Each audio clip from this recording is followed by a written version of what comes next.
All right, fellas, we're changing up the scenery a little bit today, and I'm coming to you from my office.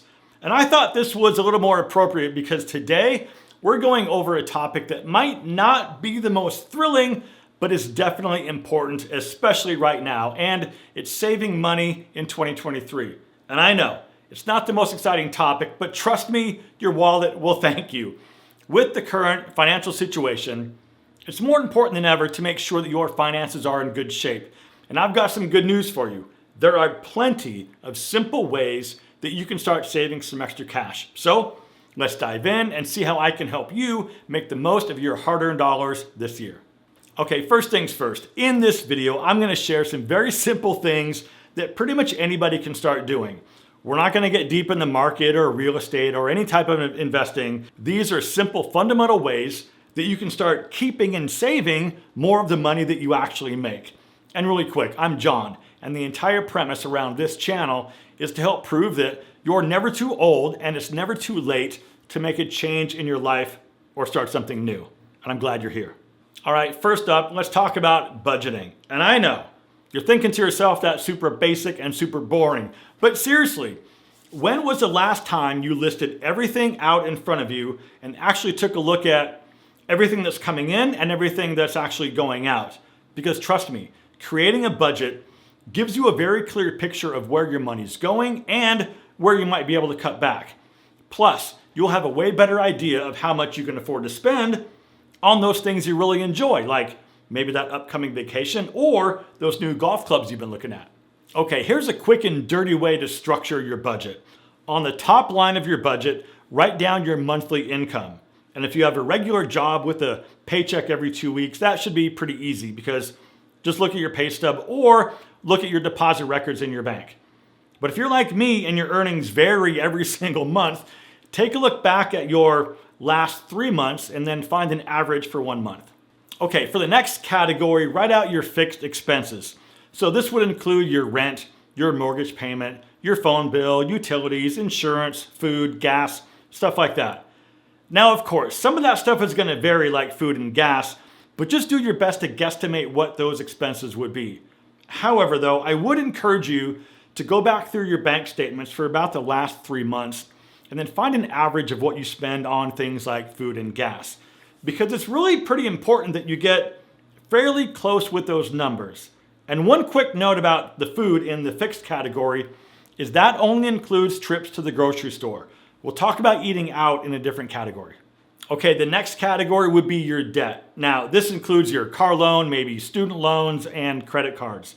And a good place to start with this is by listing out the minimum payment. Again, this is just a starting point because this is the minimum that you would need to pay every single month to not get yourself in trouble. Okay, the last category is what I like to call experiences, because most everything in this category is not a necessity. This category is stuff like eating out at restaurants, subscription services like Netflix, Amazon, streaming music, shopping for clothes, cigar the month club, whatever type of recurring services that you pay for. And what's really interesting about this one is you'll probably find monthly services that you're still paying for that you totally forgot about. All right, now we'll talk about savings in just a minute, but add up everything that you just listed and compare it to your monthly income.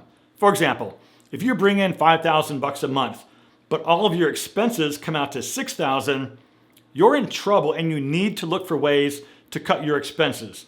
You don't have a choice at this point because obviously you need your expenses to be less than your overall income so that whatever is left over after expenses goes right into some type of savings. Okay, now that we know what's coming in and what's going out, the goal, of course, is to limit what's going out so that you can save more money. So let me talk about cutting expenses. Now, I know that might sound kind of crappy, but hear me out because this is what I'm currently doing. Let's start with my phone bill, and then we'll get into some other expenses you can cut and some other ways that you can save. So look, I was spending $93 a month for my old wireless plan, and Mint Mobile offers premium wireless for as low as $15 a month, and you don't have to sacrifice any coverage, speed, or data. Full disclosure, Mint Mobile is sponsoring this video, and you might already know of Mint Mobile if you've seen any of those really funny ads from Ryan Reynolds, who is also an owner. But let me tell you how great this service is. They're built on the nation's largest 5G network, and they keep costs low because they sell direct to you online and they cut out all of the retail stores and salespeople. So let me ask you, why should you pay more than you have to for access to the same network? Switching to Mint is very easy thanks to their digital eSIM cards. You can sign up and activate immediately right from your phone. No more standing around and waiting in line at those big wireless stores.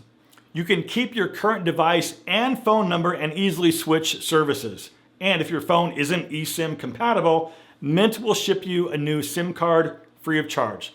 All Mint mobile plans include unlimited nationwide talk and text, plus lightning fast 5G and free mobile hotspot.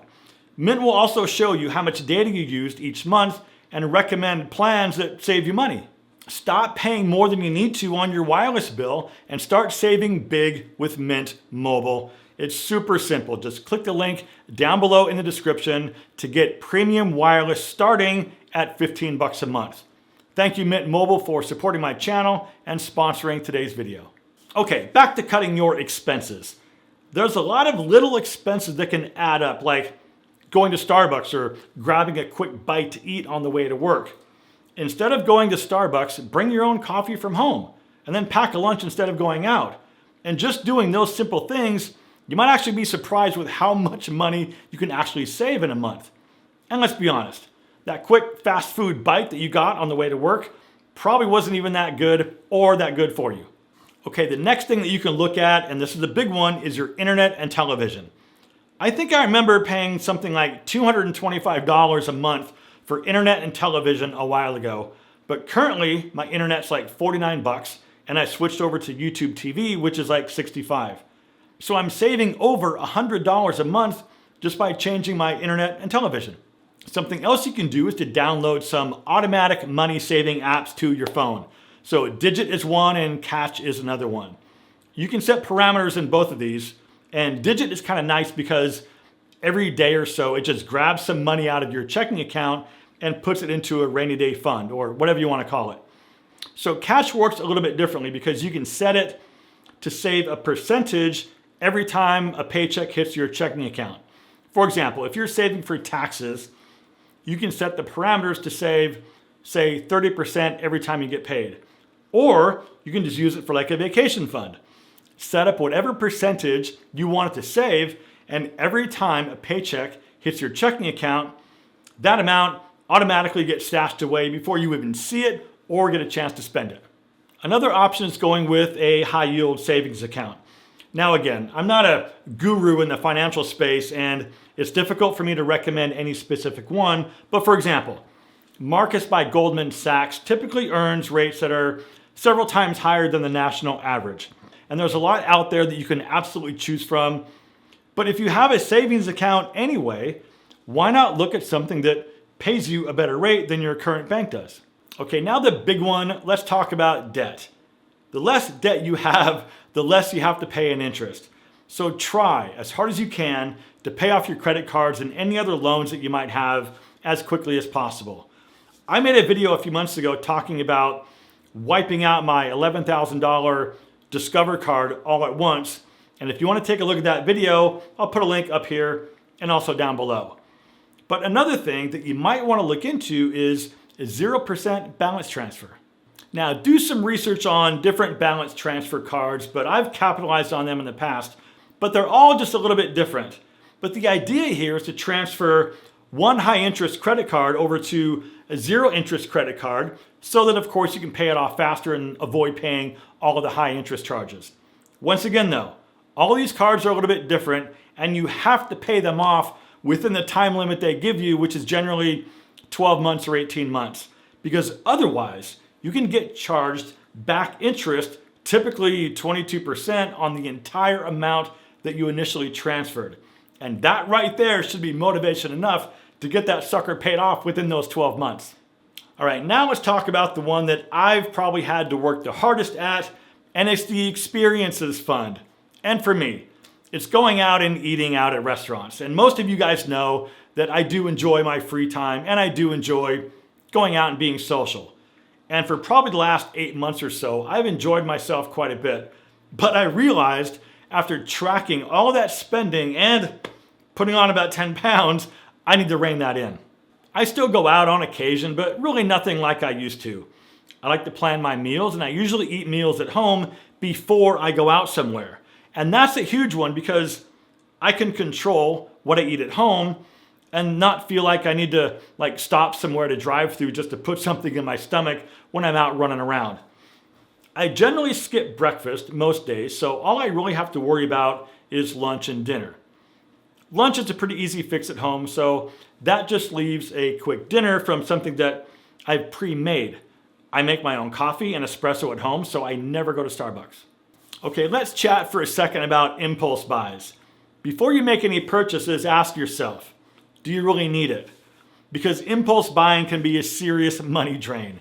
If you go to the grocery store to buy food, make a list beforehand and stick to it.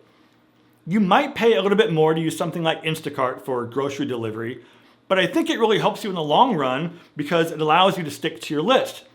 Because you're ordering from the app, you're not tempted by all the stuff you see walking through the aisles.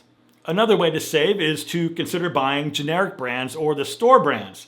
Look, they're usually just as good as all the name brand stuff, and you can save a lot of money over time. So seriously, create that budget, cut some of your expenses, shop smarter, and start paying off your debt. Because the sooner you start, the sooner you can start seeing the benefits. So listen, the video I mentioned earlier, I'm going to put it right here on the screen so you can go check it out right now. And one more thing, if you made it this far, you are one of the true legends. Thank you so much for watching. Live well, and I'll see you in the next one.